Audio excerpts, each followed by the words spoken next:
Abu yang tuan muliakan, pakiban makna Dayus yang sebenarnya, karena dua-dua manusia yang berbeda pandangan. Dua-dua tungku, yang situ tungku permohonan ke kerja bak kanto, tapi ingin gelarang Abu hang lebih kerja li. Yang situ tungku tu dia kerja.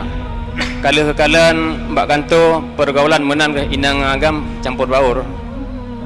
Yang kiban dengan Allah Ta'ala ikhlas Abu tinggal. Ana ke Abu pertanyaan lun. Hadanallahu wa iyyakum. Assalamualaikum warahmatullahi wabarakatuh.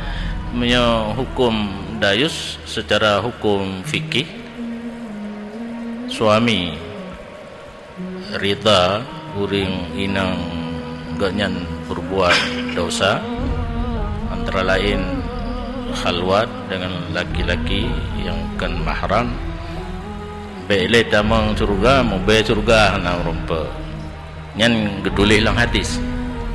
Cuma hadis kadang-kadang kecaman lebih berat bak kepegah, karena dengar-dengar targhib dan tarhib pu truk tingkatnya.